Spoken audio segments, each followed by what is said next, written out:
Semua yang memang kalau perlu memberikan keterangan dipanggil harus siap. Semua bupati, semua ASN kalau perlu dipanggil panggil silakan. Ya jangan tanya saya. Ya jangan tanya saya.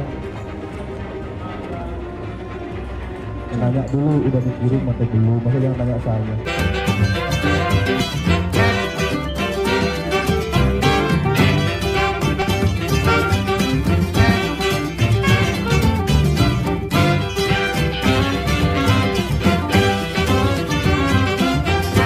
Saya tidak melihat Bobinya ya, melihat KPK-nya. KPK-nya. KPK ini sekarang akhir-akhir ini kan kelihatan pertama tidak lagi menarik.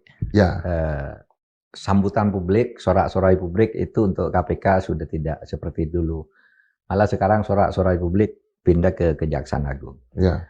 Nah, latar belakangnya kenapa? Karena orang di opini publik nih, Ya. KPK sekarang itu kan KPK titipan. Ya. Untuk menyelamatkan sesuatu, untuk mensortir perkara ini boleh, ini tidak. Ya. Nah, melihat itu maka mungkin ya agak sulit membayangkan, tapi mudah-mudahan saya salah, agak sulit membayangkan KPK itu akan melibatkan Bobi. Akan memanggil, memeriksa, apalagi menersangkakan. Tentu jawaban Bobi standar kan. Ya. Kalau saya dipanggil siap hadir. Ya tidak ada orang yang tidak. Presiden sekalipun kan selalu mengatakan, kalau saya perlukan saya datang kan gitu kan.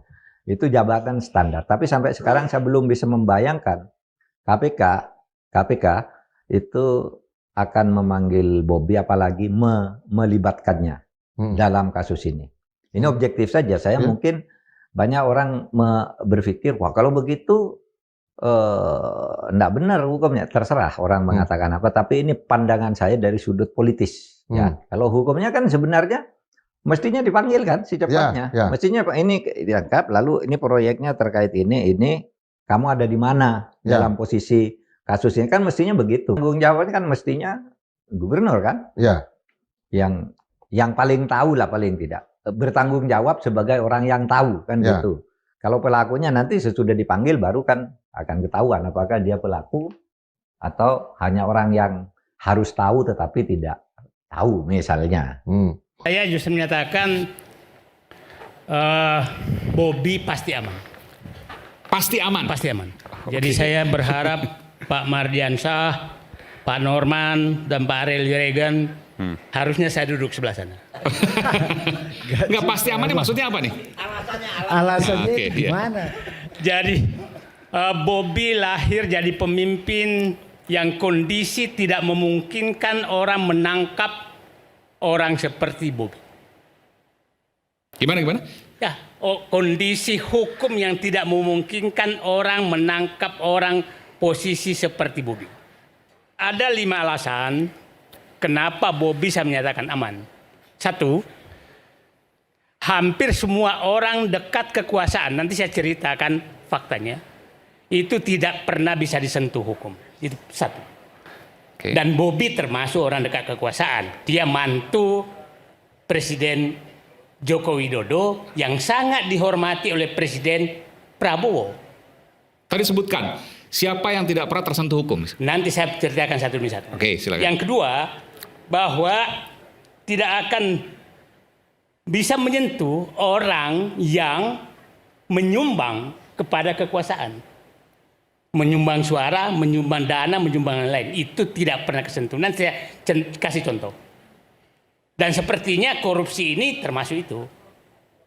Oke, yang ketiga, dia tidak akan menyentuh orang yang jadi kacung oligarki. Tidak akan pernah kesentuh. Saya kasih contoh aja.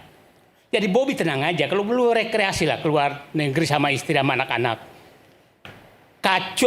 Kepala desa Kohot saja, kepala desa loh, sudah ditangkap dibebaskan karena dia kacung oligarki.